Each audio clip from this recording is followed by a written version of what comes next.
lagi. Kembali lagi di Simak Sinau Mama.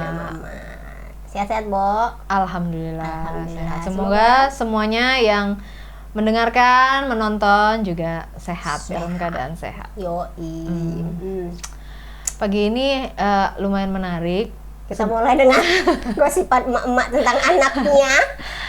Ternyata anak kita kebetulan deket dan satu sama lain selalu menceritakan keadaannya masing-masing. Dan yang menarik adalah satu dari mereka selalu bilang, jangan bilang ke mamamu ya. Karena mungkin mereka tahu mamamu akan menceritakan kepada mamaku dan mamaku akan mungkin gitu. Betul. Jadi hari ini kita mau ngobrolin tentang bully. Bentuk-bentuk bully, terus pengalaman kita membuli ya tanpa sadar atau dibully. Yang kita juga nggak sadar bahwa itu bulian. Betul. Mungkin mulai dari lo aja deh, Po, yang kemarin habis mengadakan webinar. Ngikutin bukan ngadain. Mengikuti. Oke. Ikut webinar. Okay. Tapi webinarnya itu lebih menggali bully di usia anak-anak SD TK gitu. Yang lebih kecil intinya. Jadi hasil penelitiannya lumayan menarik karena ternyata preferensi bully itu dilakukan lebih banyak oleh laki-laki. Oke. Mungkin karena usia ya. Perempuan itu lebih baik jadi bystander. Gitu. Tapi bystander tuh artinya hanya melihat aja. Oh, melihat. Oke. Tanpa tidak merespon. Tapi di sisi lain ternyata dibandingkan membuli anak-anak usia TK dan SD itu lebih banyak perilaku prososialnya, lebih cepat menolong. Gitu. Jadi misalnya ada temennya sedih, entah dibully atau diejek. Sebenarnya kalau kita bicara definisi bully itu kan beda dengan hanya mengolok-olok ya. Bully itu spesifik ketika perilaku itu dilakukan berulang. Oke. Dilakukan oleh orang yang sama, ditujukan pada orang yang sama. Oke, itu bully. Itu bully. Oke. Gitu. Sementara kalau yang kita alami dulu kecil, itu mungkin kayak ejek-ejekan aja sih. Manggil-manggil nama bapak nama kita. Kalau sekarang langsung gitu kan. Tapi ketika sudah menjadi bully, sebenarnya kan kalau kita dulu dikatain berkali-kali sebenarnya sudah bully kan? Sudah menjadi apa dalam kategori bully? Nah, kategori bully dilakukan orang yang sama kepada kita berkali-kali. Kok kita nggak ngerasa dibully gitu kan? Karena kita bego. Nggak ada yang ngasih tahu. Kayak lo bilang batas apa? Batas lempeng, lurus sama nggak tahu itu, sama bego itu tipis. Antara kita nggak tahu, nggak mau tahu, dan tidak mencari tahu. Nah, iya gitu.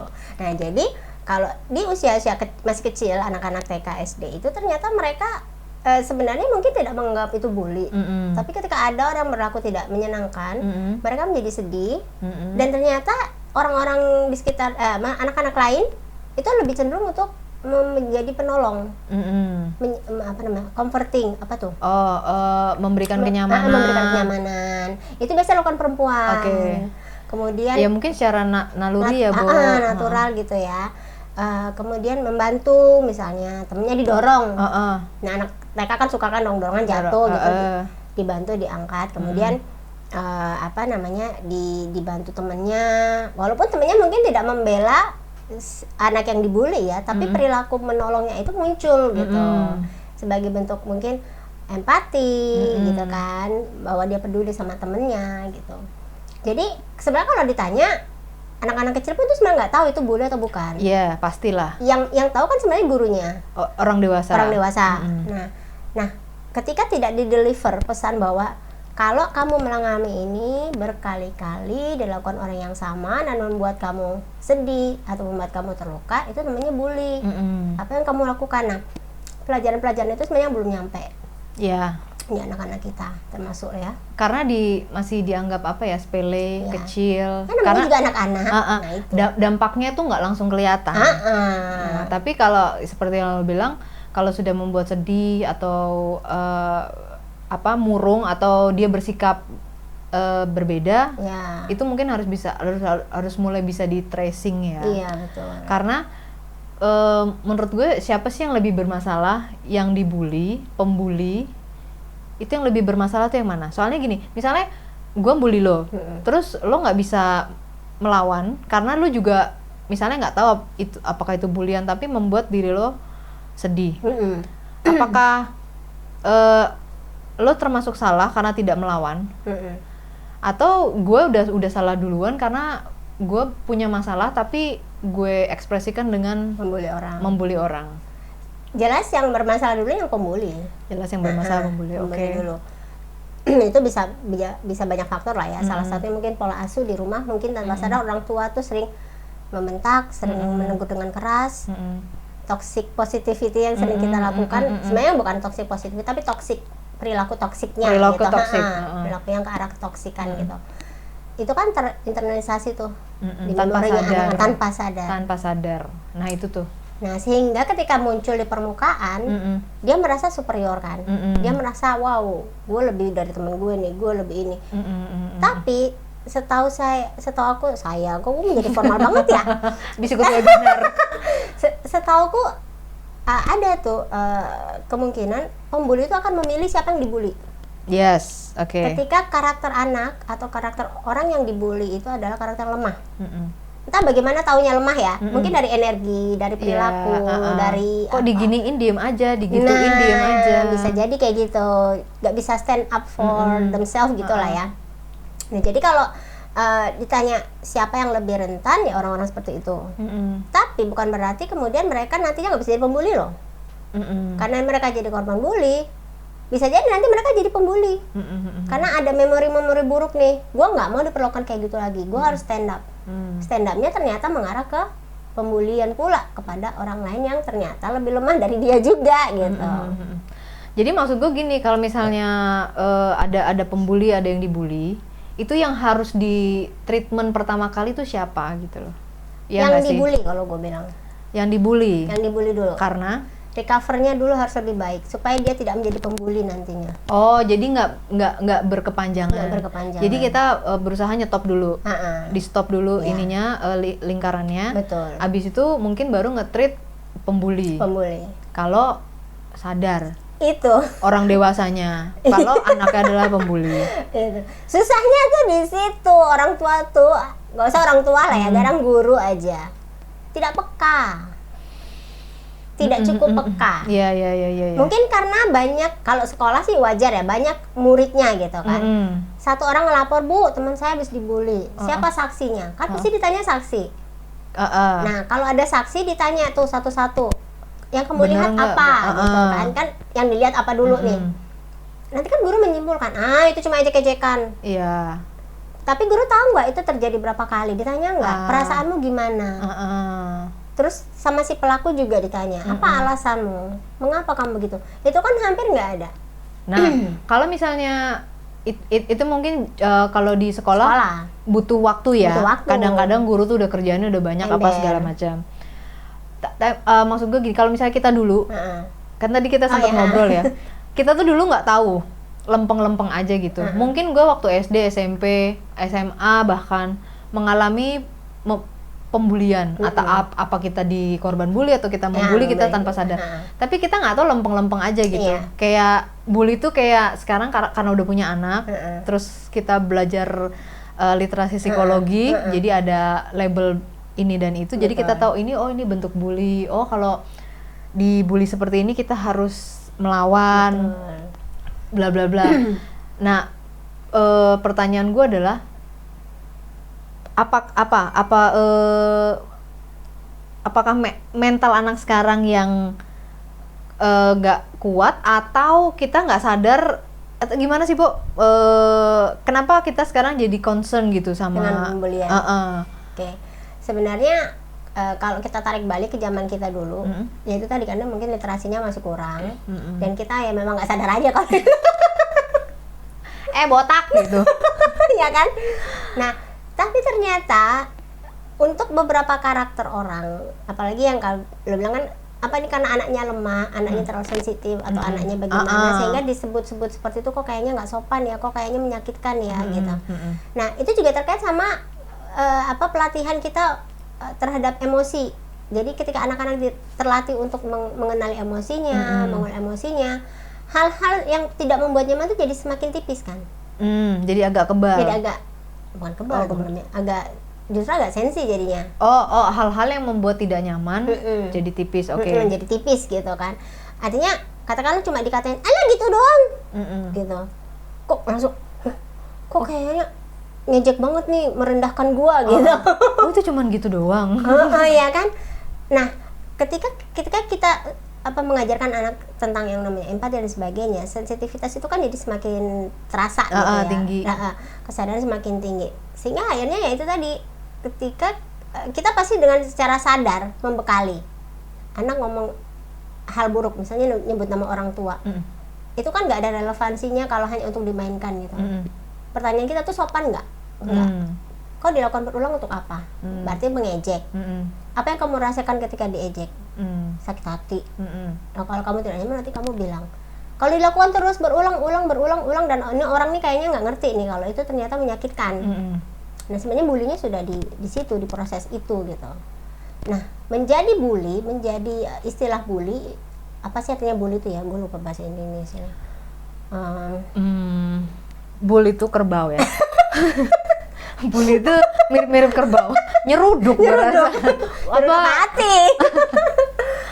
Agak gitu intinya. Jadi karena kemudian ada kasus anak yang menjadi korban bully, either akhirnya menarik diri dari sekolah, stres, sampai bunuh diri. Itu kan sebenarnya dari hal-hal yang menurut kita alah gitu doang.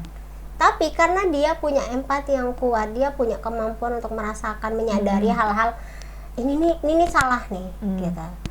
Tapi yang nggak dibekali juga adalah coping emosinya, gimana nih caranya supaya gua nggak terlalu tenggelam pada perasaan. Aduh, kok gue begini terus ya, kok gue gitu. diginiin terus. Nah, makin kesini makin parah karena expose sosial media, gitu. Makanya gue ini loh, kayak orang-orang di sosmed ya, yang yang terkenal terus banyak menerima haters gitu, bully gitu. Gue bilang, nih orang kurang bahagia. Gue aja nggak berani loh, maksudnya gue tuh setiap kali posting atau posting apapun tuh gue pikirnya berkali-kali, panjang kali lebar, kali tinggi. Karena kita nggak siap lah ya, yang pasti kita nggak siap ketika ada orang mengomentari hal buruk dan apa yang kita posting, gitu. Padahal itu maksudnya belum tentu bully loh. Belum tentu, mungkin itu bisa jadi kritik. Kadang orang tuh nggak bisa ngeritik, itu aja cara ngeritiknya itu kayak pedes banget gitu. Tapi kalau misalnya dia ngeritik dengan cara yang bagus kan kita nggak tersinggung. Iya. Tetap aja takut. Makanya jadi selebritis harus kuat mental lah, siap dibully lah. Itu kata-kata yang gue baru paham tuh, maksudnya baru bener-bener paham tuh ya ketika berkecimpung dengan sosial media. Ternyata tahan mentalnya tuh di situ. Kadang yang lo udah kerja keras mati-matian dibilang dikecilkan orang karena orang itu nggak mau lo besar. Ternyata betul. Nah, kalau kita udah punya dapat gambaran itu, kita nggak melihat itu lagi sebagai bulian sebenarnya. Betul. Kita ngelihatnya sebagai kamu insecure. Benar. Iya kan? Nah, salah satu ciri orang yang sebenarnya membuli dan dibully itu sama-sama insecure loh dua-duanya. Yang dibully insecure, yang pembuli insecure juga. Iya, karena gue dulu pernah merasakan itu. Ada kata-kata orang tuh yang membuat gue tuh kayak gue tersinggung banget gitu. Ternyata gue kurang mengenal diri gue sendiri.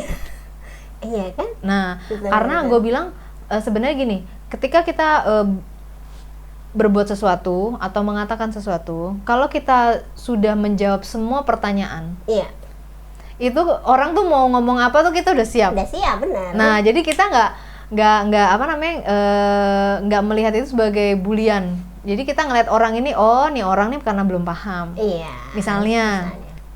Nah, itu juga yang kalau misalnya terjadi sama anak gue baru-baru aja. Dan dia tahu. Maksud gue harus tahu tuh, gue cuma pengen ngasih gambaran itu gitu. Bahwa misalnya kamu dibilang, anak gue kan agak gemuk ya, misalnya gue nggak tahu sih dia dibully apa, misalnya dibilang gendut gitu, loh, kamu merasa nggak gendut? Kalau kamu merasa, lah memang aku gendut. Iya betul. Kalau kamu mengenal dirimu lebih baik, lah kan kalau misalnya orang, kamu gendut, memang aku gendut. Iya. Kamu? Iya kan? Terus gimana? So what? Iya benar-benar. Iya kan? Nah, gue tuh juga mau kenapa gue harus tahu apa yang terjadi dengan anak-anak ketika berinteraksi dengan orang. Betul. Supaya gue bisa ngasih amunisi ini gitu loh. Betul. Bahwa ketika kamu dibilang endut, terus kamu merasa tersinggung, tunggu dulu. Iya. Kamu bener nggak endut? Iya. Kamu ini nggak, kamu itu nggak, supaya dia juga yang kalau bilang copingnya lebih kuat. Iya, lebih siap. Lebih siap. Skenario yang dia dengar. Betul. Jadi kalau itu ternyata relate, ya sudah. Ya sudah. Kalau nggak relate, nah baru. Nah, kalau nggak relate, misalnya dia gemuk, dibilang, lu kurus. Nah, lu boleh tersinggung. Nah, lu tuh boleh tersinggung. Lu kurusan deh. Fitnah. Ya kan, itu sebuah fitnah. Nah, karena anak gue juga pernah dibully di tempat tinggal lah ya. Awalnya baik-baik aja berteman. Ya anak gue juga outgoing lah anaknya gitu, sama anak-anak di sekitar rumah gitu. Dari awal tuh kebetulan opa oma yang udah lama di situ tinggal tuh cuma bilang gini, hati-hati anak-anak di sini tuh nggak bener ngomongnya. Atau mungkin bener. Ya, ya itu nggak tapi terima. terucap. Terus aku pikir, ya udahlah biar aja, aku bilang gitu, biar dia mengalami sendiri. Betul. Dia belajar sendiri gitu.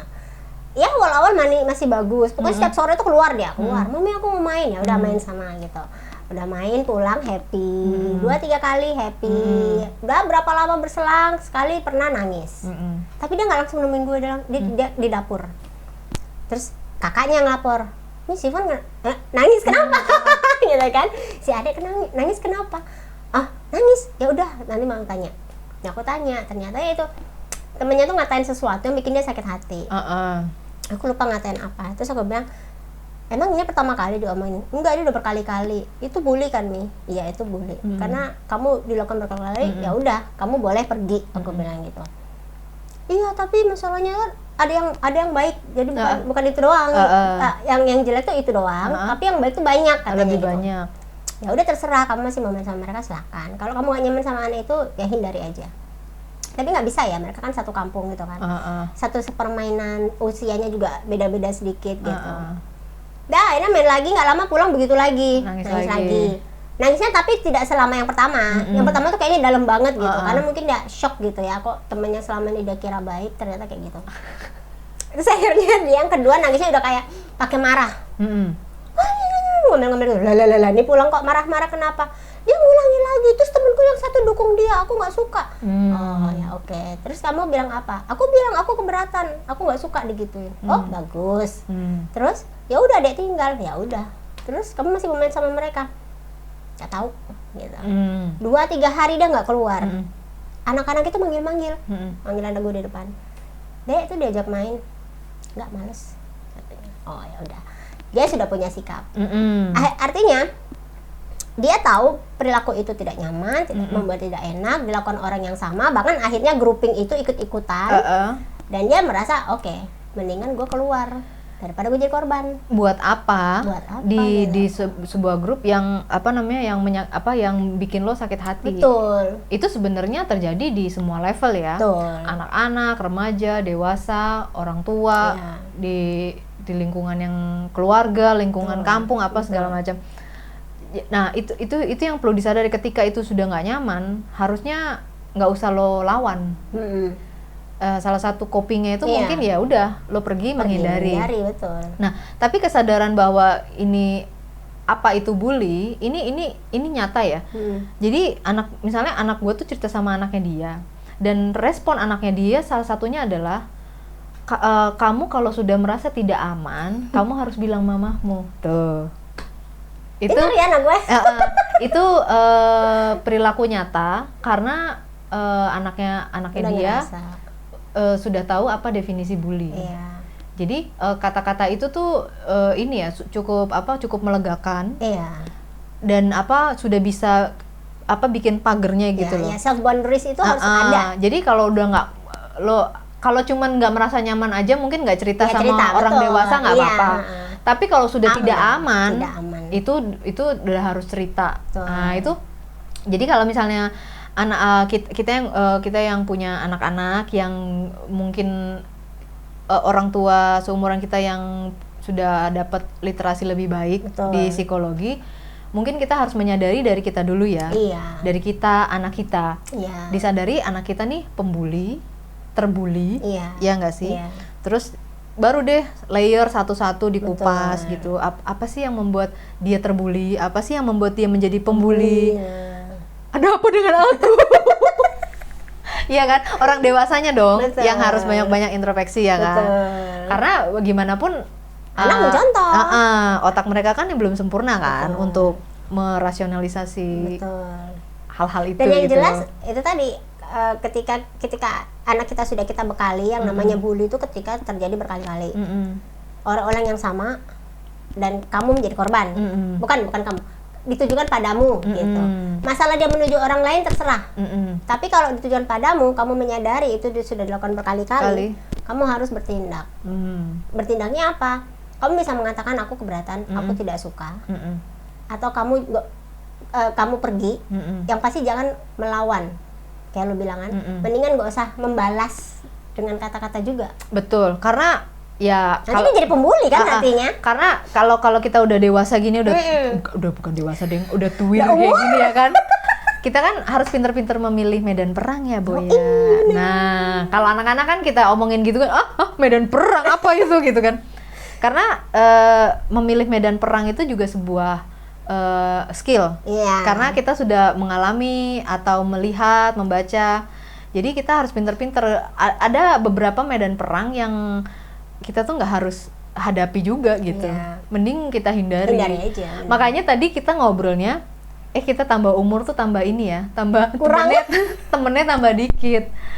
Karena kita udah mau memilih medan perang kita gitu loh. Mengurangi stres hidup. Karena ada beberapa perang tuh yang Melelahkan. nggak ada manfaatnya juga. Benar sih. Akhirnya udah lelah dan nggak ada manfaatnya. Lelah kalau bermanfaat mungkin nggak apa-apa lah ya. Iya sih, betul. Tapi kalau udah lelah nggak bermanfaat, aduh. Sia-sia hidupnya. Mending kita goreng kerupuk di rumah. Masak. Kenyang. Gitu. Jadi bentuk-bentuk bully itu apa aja, Bo? Ini bully verbal. Verbal, kata-kata. Oke. Bully perilaku. Bully perilaku. Bully perilaku ini mungkin biasanya berbarengan sama verbal sih ya. Tapi kalau verbal tuh kan kadang nyablak aja nih orang gitu. Oke. Kalau bully perilaku tuh kayak pasang badan nyenggol teng gitu lagi jalan, kaki disentang begini. Oke. Gitu.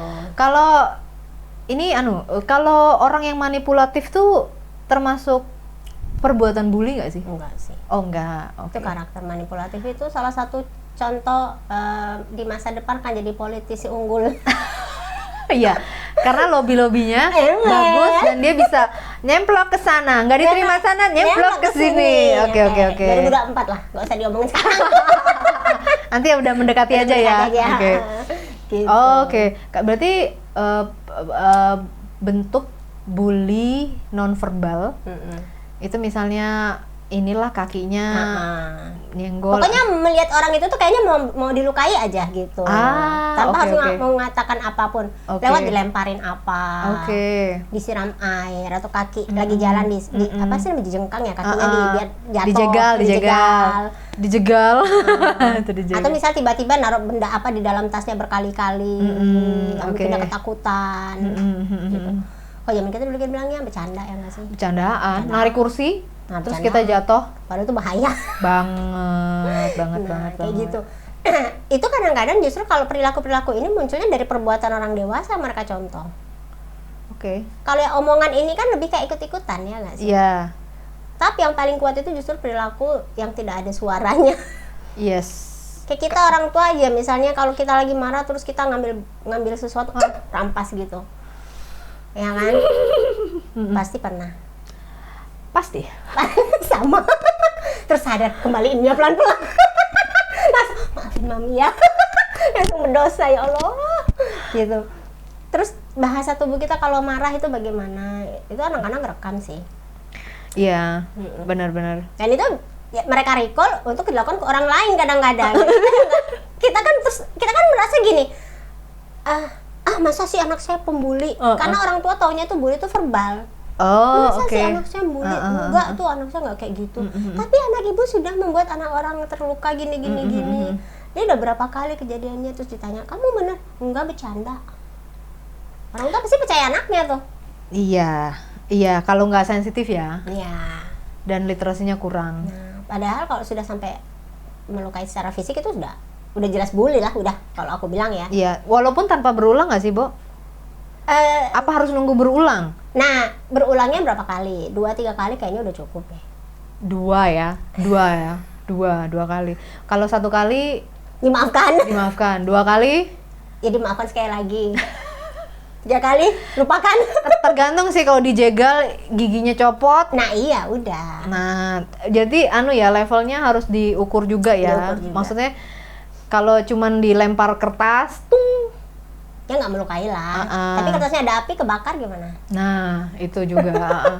Soalnya kemarin anak gue juga dia pulang tuh pusing, katanya habis kelempar bola basket. Lah, gue juga secara di sana ada lapangan bola. Makanya. Maksudnya lapangan bola antara nggak sengaja orang lagi main bola basket atau sengaja itu baru sekali pusing. Ibuprofen cukup. Tapi ntar kita lihat lagi. Iya gitu.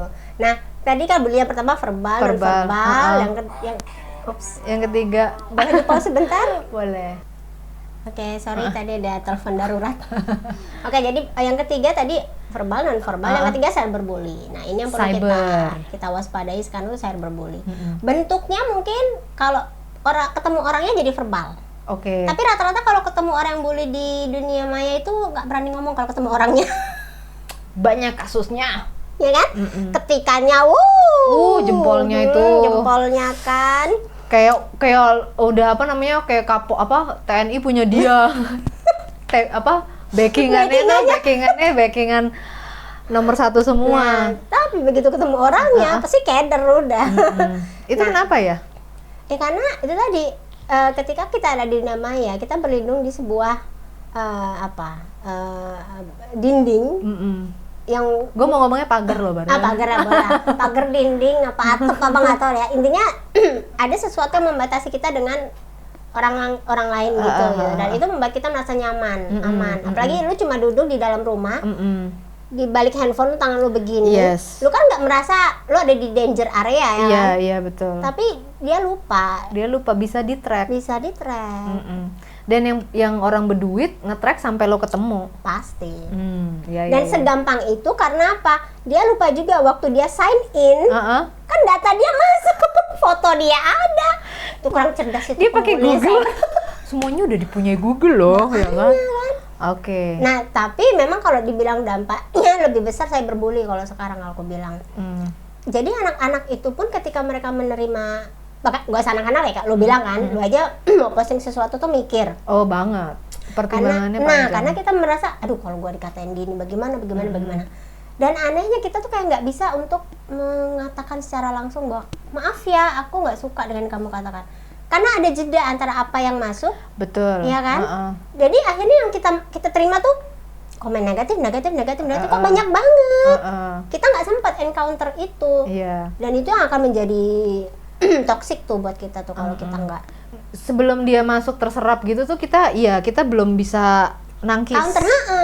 Makanya akhirnya itu lebih bahaya, termasuk anak-anak. Kenapa kemudian kasus depresi itu lebih tinggi ketika anak-anak lebih banyak bermain gadget. Nah, ini mungkin terdengar sepele ya. Bahkan anak gue tuh mempertanyakan. Mereka bilang, kenapa sih aku nggak boleh posting status WA? Bilang, ya ini exactly ini alasannya. Karena mereka itu belum bisa menangkis. Belum bisa menangkis. Kalau lo belum bisa punya skill nangkis, lo jangan ngelempar. Betul. Maksud gue gitu. Cuman kan gue belum bisa panjang kali lebar ke anak-anak. Mereka cuma bilang iya oke gitu, nggak bikin status WA. Karena jangankan anak-anak gue ya, orang-orang tinggi di politik dunia aja yang udah berbuat banyak untuk kebaikan banyak orang, itu aja masih dapat bulian gitu loh. Betul. Nah jadi mungkin mereka udah bisa nangkis ya. Itu exactly kenapa sepele status WA pun gua nggak kasih gitu loh. Karena kalian belum sanggup. Betul. Belum sanggup nangkis, belum sanggup mencerna. Mencerna aja lu nggak bisa, apalagi nangkis gitu loh. Nah anak gua aja waktu mau buka IG, nanya sama gue, Mami aku boleh punya IG nggak? Boleh, aku bilang. Kamu mau tapi private, aku bilang. Kamu jangan publik, private. Oh iya, aku juga nggak mau publik gitu. Karena ternyata mungkin anak-anak kita lah ya, termasuk yang menjaga privasi kan. Dari kecil kan kita juga kalau mau posting izin kan, Mami boleh nggak posting gitu. Ya sekali dua kali gue curi lah, terus mereka marah, Mami ini nggak izin aku dulu. Habis kalian menggemaskan ya. Tapi intinya ketika mereka punya kesadaran, aku walaupun ini dunia maya, aku masih harus punya privasi. Itu sudah bagus menurutku. Jadi mereka juga harus dilatih apa yang bisa diposting, apa yang enggak. Ini apa yang tidak terlihat itu belum tentu tidak memberi dampak ke kita langsung atau ke orang lain. Nah, iya, itu memang kesadaran itu yang harus dibangun di cyber world ini. Iya. Masih juga misalnya dia punya TikTok, anak gue yang kecil punya TikTok kan, tapi nggak ada yang dia post. Dia cuma rekam. Ada satu yang dia post, terus aku koreksi. Ini kurang pantas deh kayaknya, deh dihapus deh. Kalau kamu mau yang lebih pantas, kamu tanya Mami dulu sebelum kamu posting. Dikurasi dulu. Karena di usiamu ini rentan, apalagi TikTok kan tidak terscreening ya, audiensnya maksudku gitu. Ya udah, aku cek terakhir kali ternyata nggak ada yang dia posting. Semuanya masuk draft, tapi banyak banget videonya. Aduh, ini ngabisin kuota. ngabisin memori. Makanya aku bilang, tapi ya udah, berarti dia sendiri nggak siap. Jadi kan kalau dia sudah punya kesadaran itu, aku jadi lebih percaya. Termasuk dia kalau mau pasang status DWA, aku udah bolehin. Tapi tolong statusnya yang kira-kira tidak menyinggung orang lain, tidak perlu pamer, dan yang pasti jangan sampai menggiring opini. Apa tuh Mami menggiring opini?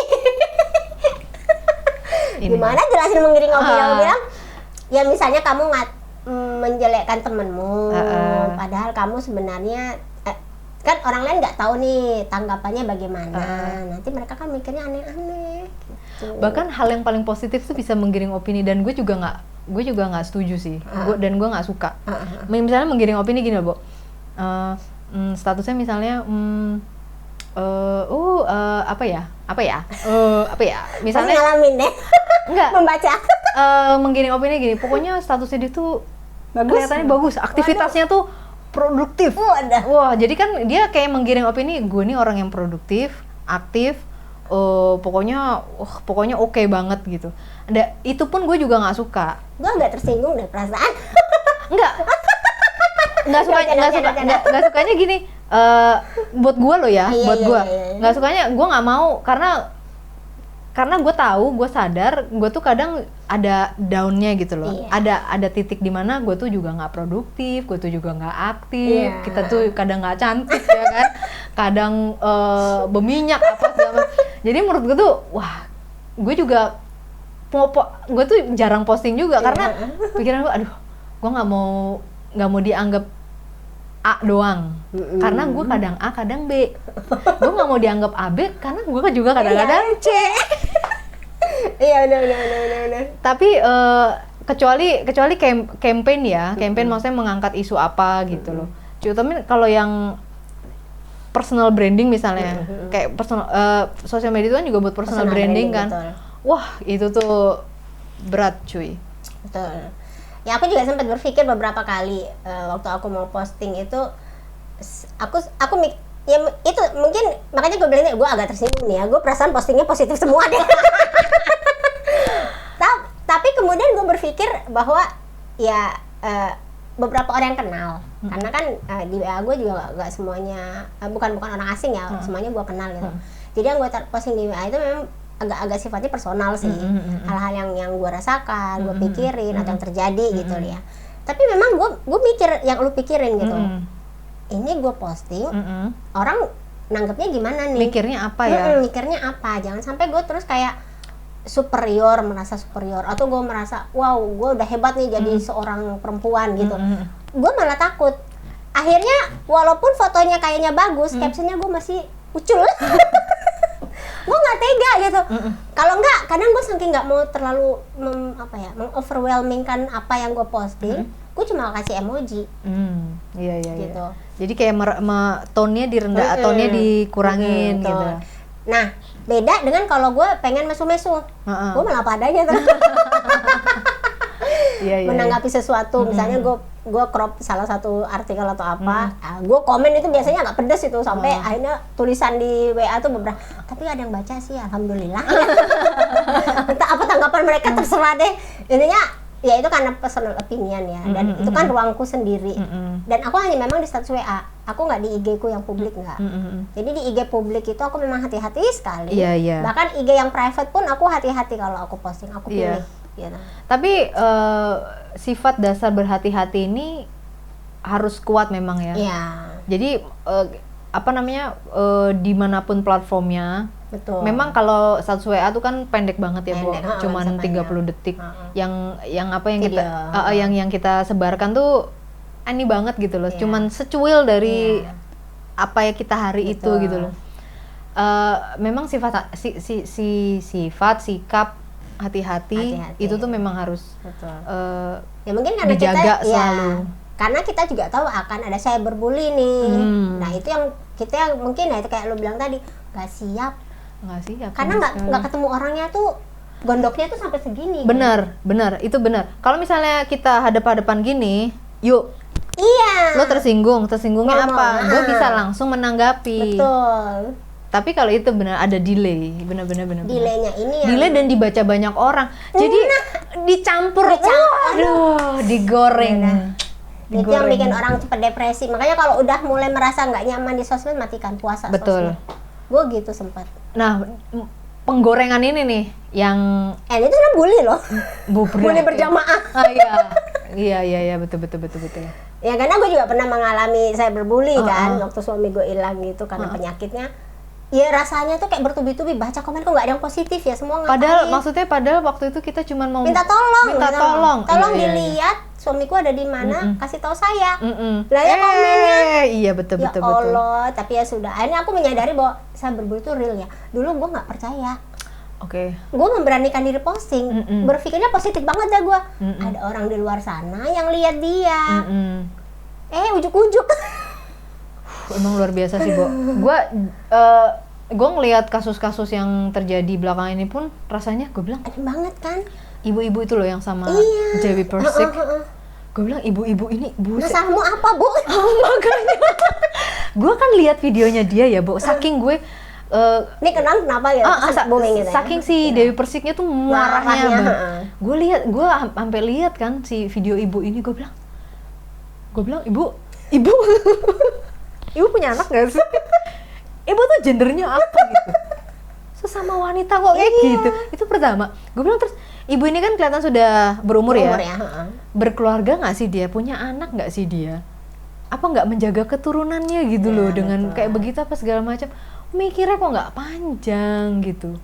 Emang itu tadi karena dia merasa di handphone, kuota gue, handphone gue, jempol gue, tapi ngelokatain orang lain.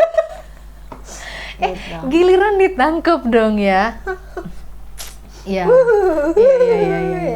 Sekali ya mungkin ya gitu deh. Aduh itu udah. Untuk nonton gitu aja tuh sudah membuat gue langsung takut. Serem. Apa maksudnya? Kita tuh jadi manusia tuh kalau nggak ada rasa takutnya tuh kayak begini gitu. Nggak memilih-milih.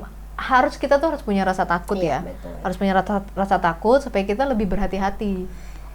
Bisa jadi juga. Itu tadi ibu itu merasa di zona nyamannya dia.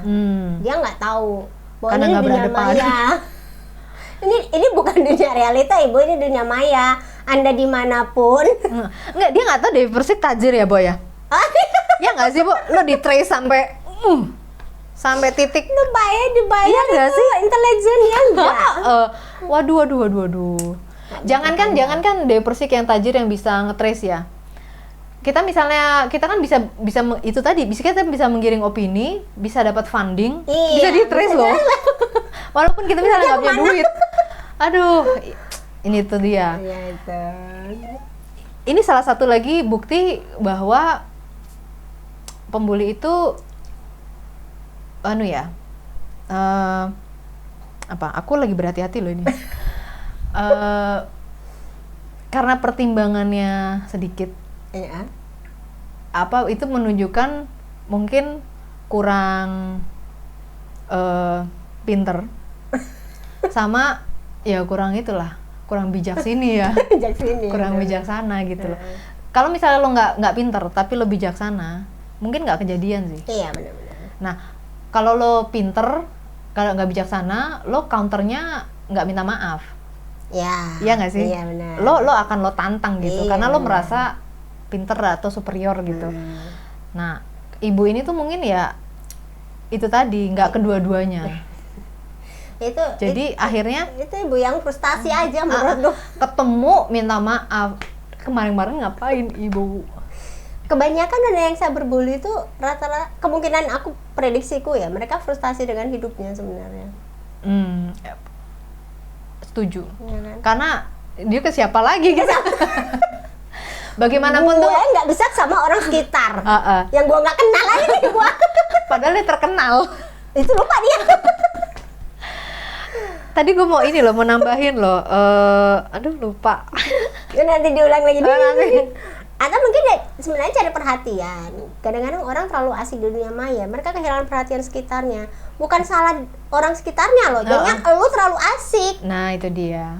Iya kan, terlalu asik di sini, lo merasa nggak diperhatikan. Bukan, lo harus taruh gadget lo supaya lo diperhatikan. Gimana caranya? Colek orang-orang di sekitar lo, ya kan?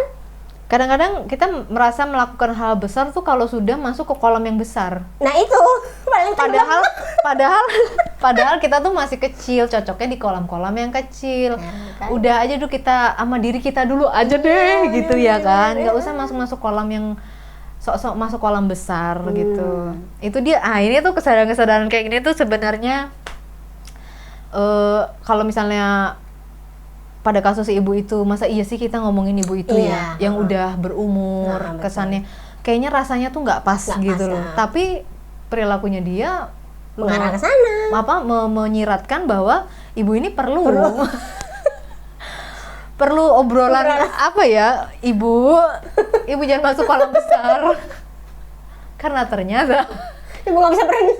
ibu nggak bisa berenang. Ibu nggak bisa melawan arusnya gitu. Itu sih. Dan itu akhirnya membuat kita paham apa sih yang terjadi sama si pembuli. Ya kan? Ya itu tadi salah satunya karena dia mungkin kurang perhatian. Jadi dia mencari perhatian. Betul. Kemudian Tapi siapa yang mau berpikir panjang gitu loh, Bo? Nah iya nggak ada sih. Iya kan? Karena udah dibully kan udah marah lah langsung emosinya.